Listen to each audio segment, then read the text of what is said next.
सम्राट kitchen Alka More या channel मध्ये आपलं सर्वांचं स्वागत आहे. तर मी आज बनवत आहे लाल भोपळा याच्या पुऱ्या. तर त्यासाठी लागणारे साहित्य. तर हा आहे बघा लाल भोपळा. असं बघा लाल भोपळा आहे. तर हा मी शिजवून घेतलेला आहे. तर हा भोपळा आहे. तर भोपळा नंतर शिजवून घेतल्यानंतर मी खिसून घेतलेला आहे.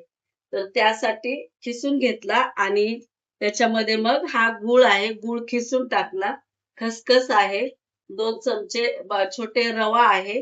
2 चमचे तांदळाचं पीठ आहे आणि विलायची पावडर आहे. 1 चमचा मीठ आहे आणि 2 चमचे छोटे तूप आहे आणि हे पीठ आहे. तर तर ही भोपळा खिसून घेतलेला आहे. ह्याच्यामध्ये गूळ मी खिसून टाकलेला आहे आणि भोपळ्यामध्ये गूळ खिसून टाकल्यावर एक 10 ते 15 मिनिटं असंच ठेवायचा म्हणजे सर्व गूळ त्याच्यामध्ये विरघळते. आणि मग हे सगळं साहित्य पिठामध्ये आपण मळून घेणार आहोत.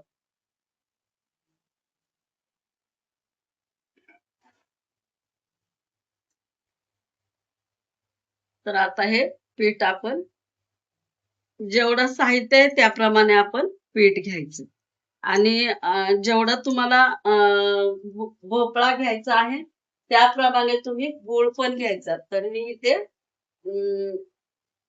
इथे मी अर्धा किलो भोपळा घेतलेला आहे. त्याला अर्धा किलोच थोडा कमी दीड पाव गूळ घेतलेला आहे.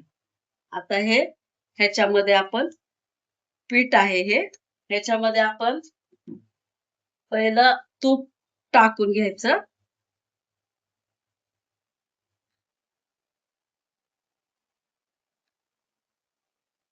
नंतर हे तांदळाचं पीठ थोडं आहे ते टाकून घ्यायचं आणि रवा टाकून घ्यायचा म्हणजे जास्त तेल खेचत नाही त्यासाठी हे साहित्य आपल्याला टाकायचं आहे आणि पुऱ्या पण खूप छान कुरकुरीत होतात. आणि आता मीठ टाकून घेऊया. विलायची पावडर पण टाकून घेऊया. तर हे सर्व मिश्रण सगळं एकत्र करून घेऊया. सर्व आपण हे चाळून सर्व आपण एकत्र लावून घ्यायचं. सर्व मिश्रण मी एकजीव करून घेतलेलं आहे पिठामध्ये सर्व साहित्य. आता हा भोपळा त्याच्यात गूळ खिसून टाकलेला आहे. तर हे आपण ह्याच्यामध्ये पाणी बिलकुल घालायचं नाही. तुम्हाला जर खूप करायचं असेल तर तुम्ही थोडं थोडं थोडं लागलं तर पाणी यूज करायचं. नाही तर ह्याच्यातच असं मळून घ्यायचं खूप छानपैकी.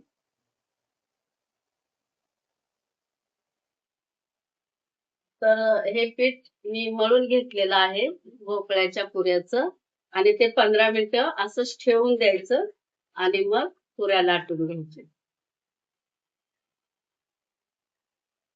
आणि अशा प्रकारे आपण गोळे करून घ्यायचे पिठाचे आणि अशी पुरी लाटून घ्यायची.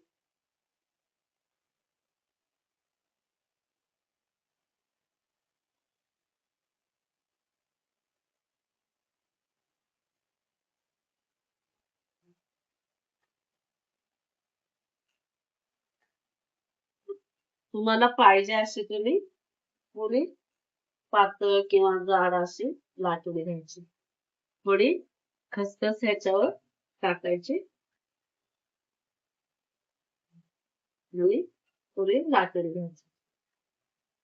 थोडस दाबून घ्यायचं आणि खसखशीची बाजू वर ठेवायची आणि पुरी तळून घ्यायची. थोडा बारीक गॅस करायचा. तेल तापलं आहे का ते बघूया आपण.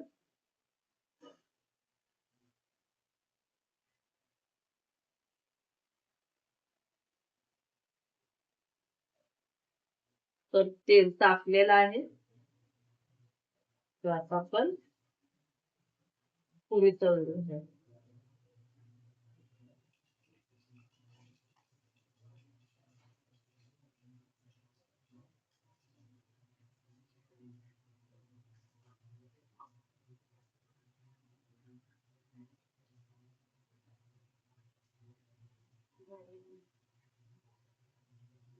बघा छान तेल तापलेलं आहे.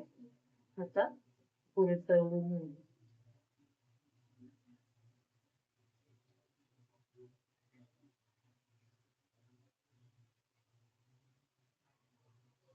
कशी टम्म पुरी फुगलेली आहे.